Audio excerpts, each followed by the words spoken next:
Pagi. Apa kabar? Luar biasa, dahsyat, fantastis. Yes, yes, yes. Terima kasih Pak Kanho, Pak Joni, Pak Nyato, Monici, Ratna mau share sedikit dari yang Ratna punya. Saya masih newbie ya teman-teman ya. Belum 2 tahun.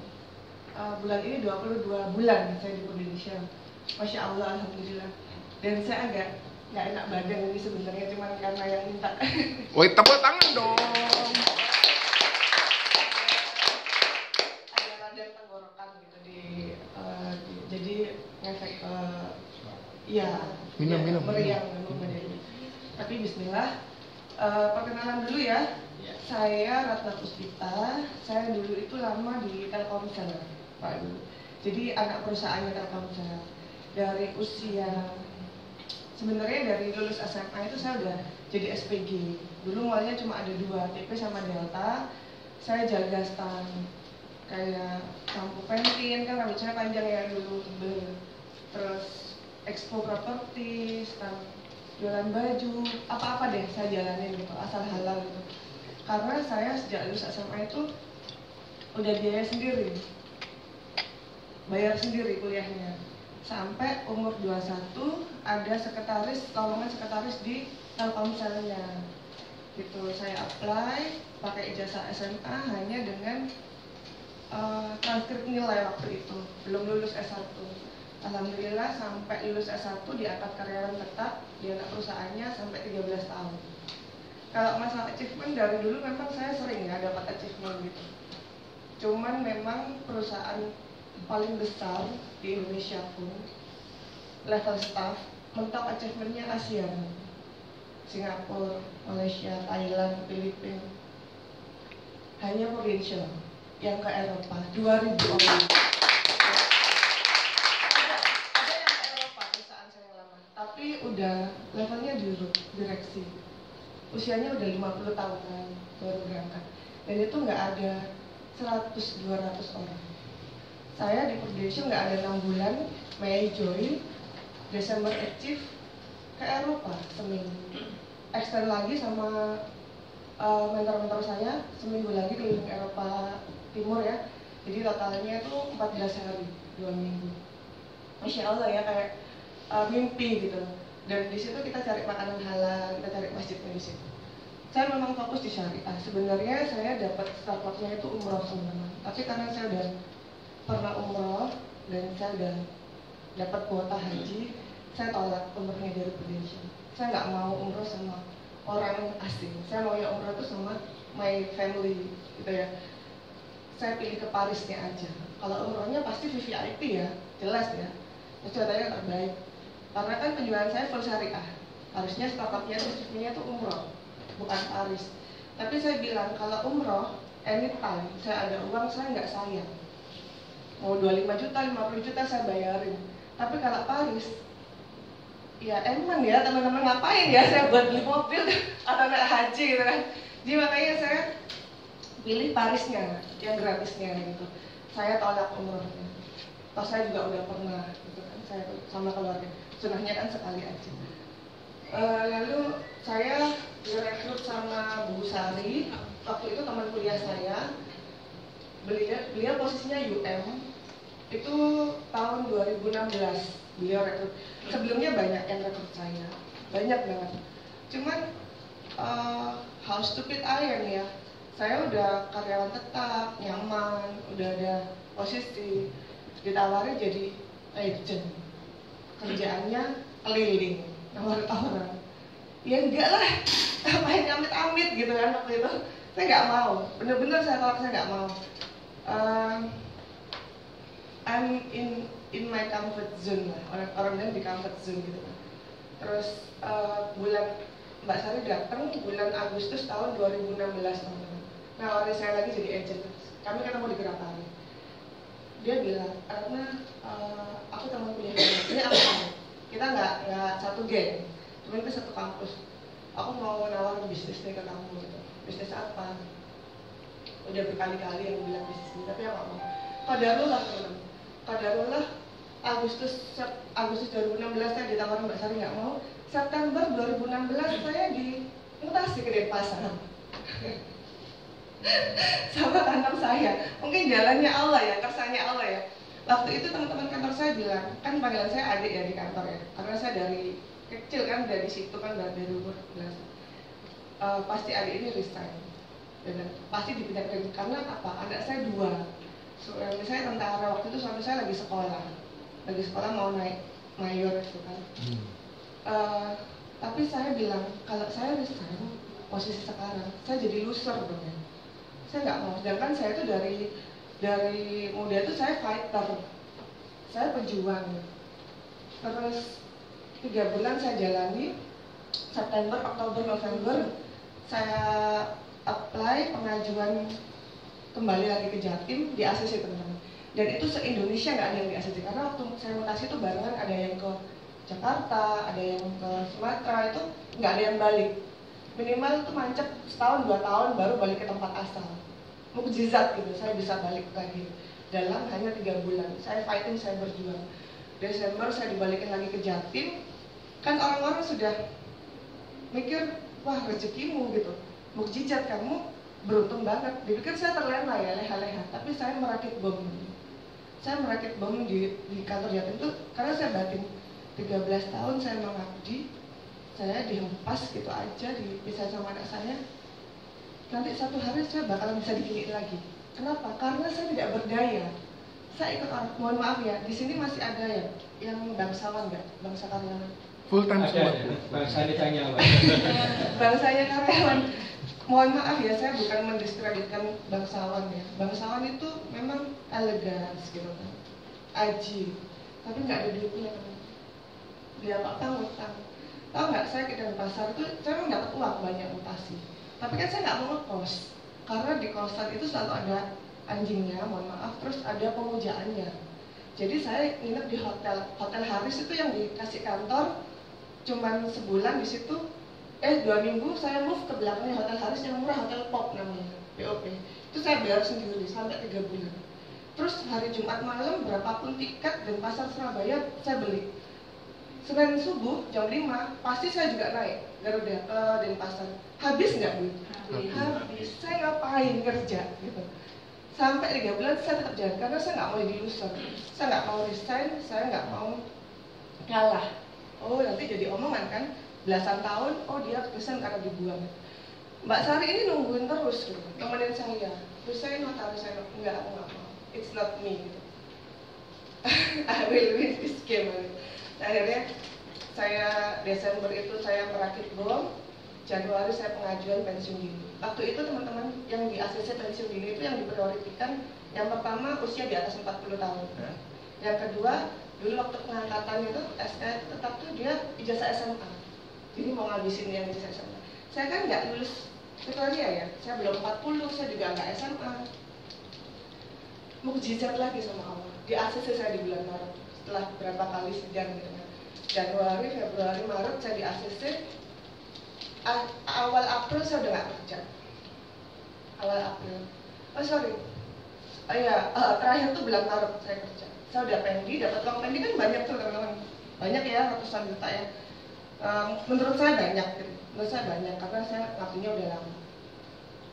Saya di rumah aja.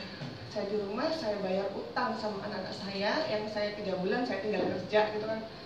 Saya nggak ada maid, saya kerjain mulai ngosek WC, masak, ngurus anak sekolah, membantu saya ngadain, bertahan hanya 2 bulan, bulan April, Mei.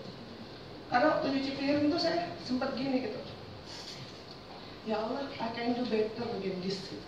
Aku bisa lakuin yang lebih dari ini gitu, dari sekedar ini gitu. Memang ini berpahala, tapi kan ini hanya bermanfaat untuk lingkungan sekitar saya gitu kan. Aku bisa yang berbuat lebih, karena waktu saya jobless itu ya teman-teman, dari masa pendi sebelum join Prudential itu saya kan bertiga aja sama anak saya. Kami tinggal di rumah dinas, di rumah dinas penerbang, suami saya kan pilot. Saya jalan bertiga sama anak saya. Teman-teman tahu es krim Haagen-Dazs ya? Tahu ya? Satu porsi kan 80 ribuan gitu kan. Anak saya mau gitu, dua. Dia nanya, yang gede itu kan cewek yang ngerti, mami nggak pesen gitu. Enggak nak, mami nggak mau. Terus mami aku nggak habis. buat mami aja. Yang cowok ini kan agak bandel ya, gendut itu kan makan dulu. Buat apa aja kak, buat apa? Dicubit sama kakaknya. Saya nggak berani milih, maksudnya segitunya gitu. Panganan aja loh, aku nggak mampu beli karena kan duit kan dikasih suami ya teman-teman. Jadi saya harus manage gitu. Jangan saya biasa menghasilkan gitu. Dan uang pendidikan saya nggak berani otak-atik. Cita-cita saya mau lepas dari riba, saya harus lunasin. Saya punya rumah 2, itu 13 tahun saya kerja sama suami saya jadi perwira. Punya mobil 1. Alhamdulillah saya di Prudential nggak ada setahun, kemarin nambah lagi rumah saya 1. Dan mobil saya juga nambah HRV sekarang, kemarin R3, itu dari Prudential semua. Terus nggak ada kerjaan kayak gitu, beneran. Terus akhirnya saya menyerahkan diri ke Mbak Sari. Mbak Sari, aku mau kerja deh. It's so hard for me gitu ya, nggak dapat tambahan. Kamu mau apa? Dia bilang gitu. Kan kamu sudah gantian dia yang jual mahal. Teman-teman kalau rekrut orang, jangan menyerah. Cari sisi lemahnya, terus aja. Ini saya dapat pelajaran dari Mbak Sari banget. Dia tuh dari saat saya di atas tuh sampai saya di bawah tuh dia ada terus gitu. Dia nggak kemana-mana. Jadi waktu saya dan itu saya ke dia nanya gitu. Ketemuan kali kita di kantor ya. Kamu mau apa? Kamu udah settle, kamu udah zona nyaman. Suamimu jabat, ngapain kamu di Indonesia? Kamu nyari apa gitu? Saya bilang gini teman-teman, saya cuma cari tambahan 1 bulan 1.500.000 Mbak Sari. Perhitungan saya, hah? Kata Mbak Sari, dia bilang gini, 1.500.000 itu gajinya yang jagain anak-anak saya di rumah. Saya disamain kayak pembantunya. Jadi dia bilang, yang tinggi dikit dong gitu. Enggak, aku cuma pengen 1.500.000 aja per bulan buat tambahan aku sama anak-anakku biar bisa ke mall, biar bayar. Waktu itu mobil saya Brio ya, bisa beli bensin gitu. Ya udah tak hitungin, dihitungin sama Mbak Sari sampai saya harus dapat 1,5 juta ini apa yang saya lakuin? Direng-rengin, saya harus nyari gimana kemana. Saya jalanin teman-teman, saya jalanin, saya duhain, saya tahajudin, saya hajatin. Mudah? Enggak, karena saya gengsi, saya belum declare dari saya agent. Jadi saya nyari kemana-mana. Saya itu lahir dari canvassing. Saya canvassing kemana-mana karena saya susah sekali untuk saya mendeklar dari saya itu agent. Tapi pada saat saya sudah declare, saya harus jadi gitu. Jadi waktu awal-awal itu saya nggak mau merusak hubungan. Nggak ada kerabat atau teman yang tahu dan nggak ada yang saya tawar. Saya cari di luar dengan skill semuanya seadanya yang saya punya. Akhirnya sudah sebulan berlalu, ternyata udah saya penuhin semua yang dikasih Mbak Sari itu tugasnya. Saya dibohongin teman-teman. Komisi saya nggak 1,5 juta ternyata, yang saya dapat tapi 2 juta. Tepuk tangan. Saya bersyukur ya, 2 juta kan lumayan banget ya buat ibu-ibu anak 2. Terus bulan depannya saya nggak jalan puasa, saya nggak jalan, saya full time ibadah. Tapi saya ditransferin terus. Saya naik Sari, kan saya nggak jualan, kok masih dikasih sama kamu gitu? Iya terus sampai 2 tahun. Kayak tahun ketiga itu 5% sampai tahun kelima. Gila ya, nggak rugi kamu gitu? Enggak. Ya itu hasil kerja keras kemarin, potong panjang sebulan itu dibayarin terus. Saya udah nggak mau kerja kan, udah ngerasain duit kan, ngapain gitu? Terus akhirnya, nah itulah teman-teman pentingnya sistem. Jadi bulan Juli itu Pak Zul bikin camp AAD di trade test di Trawas, nginep 2 hari, kita suruh bayar. Kalau kita suruh bayar itu jangan suuzon gitu, dibilang mati atau enggak. Kenapa? Kita harus bayar itu kan berarti kita nggak mau rugi, nanti kita harus dapat something kan dari acara itu gitu kan. Ya udah saya bayar, tapi saya nggak mau rugi, saya dapat apa nih di acara ini. Beneran teman, begitu pulang dari camp AAD itu bulan Juli, saya tahu apa yang saya cari di bisnis ini. Saya ngerti, saya kejar lebih dari hanya uang 1,5 juta. Jauh dari itu, nggak hanya materi, nggak bersifat materi, hina sekali kalau saya kejar materi di sini. Padahal ada pahala di sini, pahala luas.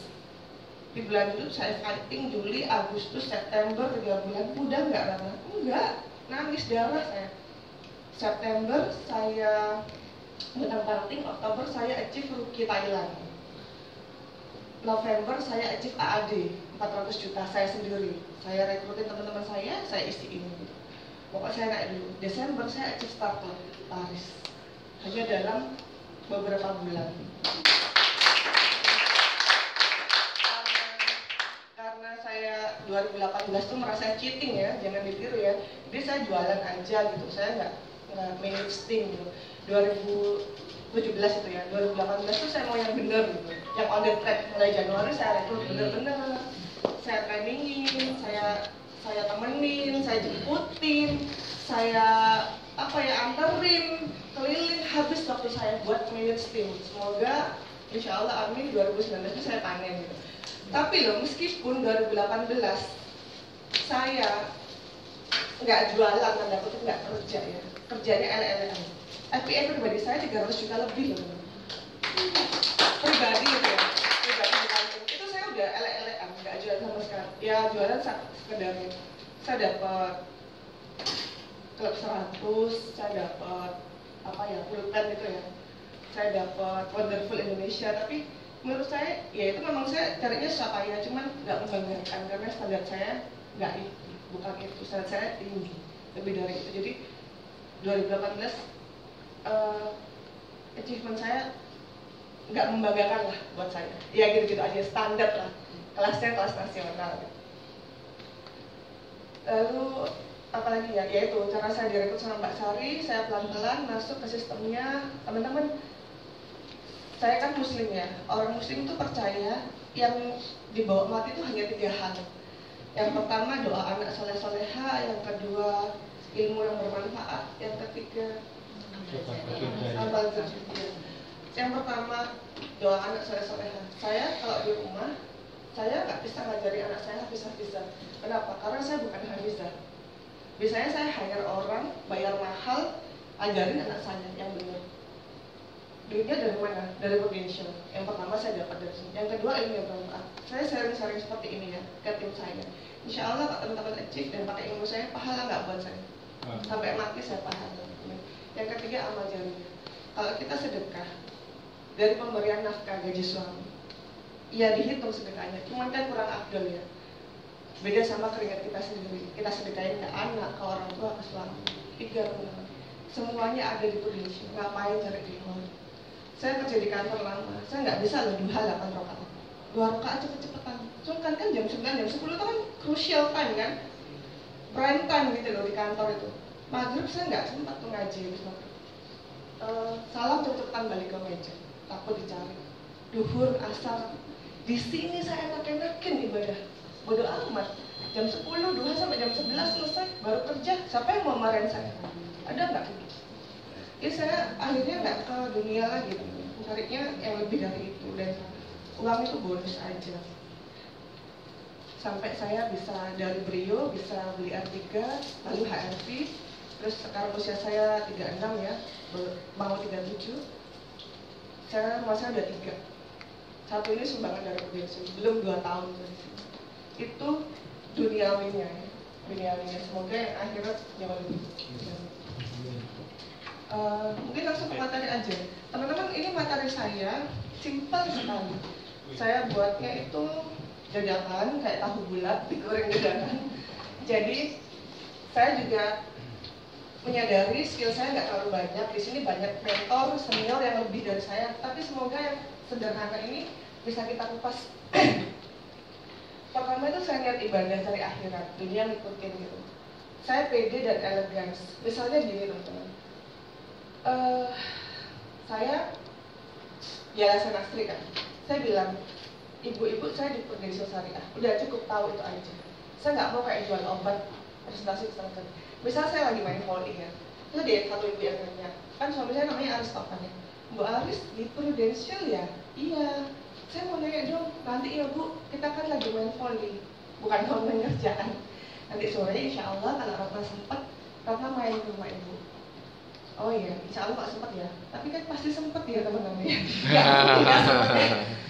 Akhirnya di situ kita main volley, sorenya udah mandi, cantik, dandan, datang ke rumahnya, krek, closing. Tadinya cuma 1, jadi sekeluarga. Karena kita tahu personal kebutuhannya, anaknya, suami, dan lain-lain. Tapi kalau tadi di lapangan volley saya jawab, terus saya cerita, nanti ada yang nambahin gini, saya kayak jual obat nggak? Yeah. Jual obat saya nggak mau. Saya tuh pengen elegan sih. nggak mau kayak orang pasak sebelah ini prudensial loh, saya di sini ada program bagus sih PSBB. Enggak, saya nggak bisa kayak gitu. Saya kekuatannya di personal touching head to head gitu.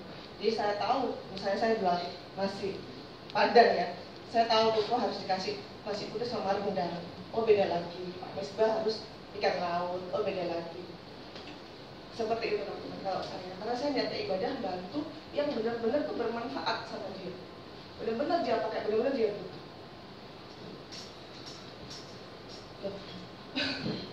Salah ya.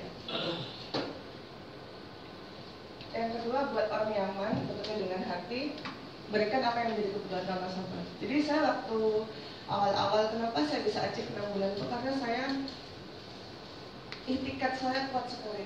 Itikat saya kuat sekali dan saya hanya bergantung sama Allah aja. Saya prospek orang ya, misalnya prospek Pak Misbah ya. Pak Misbah itu saya jelasin sampai saya bongkok gitu. Saya yakin kalau Allah nggak membuka hatinya beliau, saya nggak akan closing. Jadi saya merayunya itu ke Allah, saya rayu Allah, tapi saya juga fighting di depan nasabah. Kalau nasabah saya fighting habis-habisan. Kalaupun dia nggak closing, belum gitu. Saya cuma lillahi ta'ala, oh Allah belum buka hatinya, belum rezekinya. Nanti kalau Allah buka hatinya, saya nggak perlu effort yang besar, gitu, tahu-tahu closing. Saya pernah waktu, jadi teman-teman mau tahu nggak pertama kali saya closing di mana? Ya, pertama kali tanpa tahu skill. Jadi saya bilang, Sari, saya harus nawarin sebanyak ini. Iya, kan temen ya kita. Jadi saya manggilnya Sari. Iya, aku udah Sari. Ayo tak temenin. Enggak temen. Saya nggak pernah sekalipun di closingin leader saya nggak pernah temenin leader saya. Tapi ada ya, ada tipe-tipe orang yang memang nyaman seperti itu. Tapi kalau saya enggak, kalau saya kalah di depan nasabah akan menjadi tangisan saya sendiri kan. Tapi kalau saya menang itu sukses saya sendiri, saya nggak utang siapa-siapa. Jadi saya datang sendiri saya hubungin gitu, saya lihat list nama, phone book, ada teman saya namanya Erwin, teman saya waktu SMA, udah pengusaha, belum punya profesi, saya datang gini. Saya cuma gini aja teman-teman, Win, aku di Prudensial Syariah. Loh, kaget ya. Waktu dia saya hubungin itu dia kaget. Iki Ratna, iya, beneran Ratna. Karena apa teman-teman? Waktu saya jadi karyawan itu ternyata saya arogan sekali. Senin sampai Jumat, saya rumah kantor, Sabtu Minggu saya full time buat family saya. Saya nggak mau, itu siapa? Saya nggak mau menjalin silaturahmi. Saya nggak butuh orang. I have everything. I need nothing. Masya Allah ya, istighfar saya. Pak, ingat saya selalu astagfirullahaladzim. Sekarang saya jalin, saya kemana-mana saya selalu. Pertama kali teman saya tanya, serius ini Ratna ngehubungin? Iya Win, ini aku. Karena biasa dia telepon saya nggak jawab. Mau apa gitu kan? Ngapain gitu? Pinjam duit lagi gitu. Gaya gitu kan. Jadi saya hubungin dia, terus dia bilang, ya sudah. Terus kenapa Ratna? Kamu pensiun dini, kamu tinggalin karyawanmu. Iya, tak tinggal demi di sini. Padahal kan enggak ya, ceritanya kan panjang ya. Iya, demi buka bisnis ini. Jadi ada temanku buka kantor nih, kantor instrumen syariah. Aku ini bantu-bantu. Kesannya kan elegan ya. Padahal kan yang buka kantor Pak Azul. Pak Azul kan teman saya juga sekarang, nggak apa-apa. Jadi oh gitu, iya kamu buka sendiri berarti. Ya nanti aku pengen buka sendiri, tapi menuju proses karena itu aku butuh beberapa hal gitu. Yang bisa tak bantu apa Ratna? Yang pertama kamu closing buka polis di aku. Yang kedua kamu mau tak rekrut jadi agentku. Yang ketiga kamu kasih aku nasabah, calon-calon nasabah prospektif teman-teman klien-klienmu yang pengusaha. Wih gitu ya. Kok jadi agent aku nggak bisa kan? Bukan aku banget. Aku sibuk. Tapi kamu ya wis aku ikut sama kamu aja. Buka polis aku belinya asuransi sama tak kasih referensi. Aku harus apa ini? Cek bentar tak tanya leader ya. Sehari ini aku closing 1. Harus gimana? Loh, mintaan KTP-nya gitu. Karena saya agen baru, teman-teman, saya nggak ngerti harga ya. Saya nggak bisa buka harga. 1 juta itu sudah senang banget. Berapa Ratna? 1 juta bisa nggak gitu? Iya bisa. Padahal saya bilang 5 juta dia juga mau gitu. Ini saya bodohnya saya 1 juta aja. Closing itulah case pegawai saya tanpa cerita apapun. Cuma aku minta tolong, kamu bisa bantu aku nggak? Iya aku bantu. Bisa bantu apa? Ya itu tadi. Terus aku saya dapat referensi dari dia tuh banyak banget, nggak habis-habis. Terus udah closing nih, udah beres sama Erwin ya. Saya tanya, Win, apa mana? Kata dia. Siapa ya Win yang bisa ditawarin lagi Win yang kayak gini gitu. Sampai kelas gitu teman-teman. Terus karena dia kasih, saya nggak peduli ya, saya nggak peduli dia closing saya karena dia kasihan, karena dia naksir saya, karena dia senang saya nggak peduli. Pokok saya nggak nipu. Saya peduli nanti kalau ada momentum dia sakit, saya bisa nolong dia. Kartu itu bermanfaat. Saya peduli kalau dia lihat tetangganya mati, nggak ada asuransi, anak-anak yatim sedih, dia baru ingat saya. Itu momentum. Tapi awal itu syukur closing kalau saya. Pokok closing. Bodoh amat lo closing karena aku wajahku melas gitu kan. Iya ada teman kita Irfan, ayo datengin. Irfan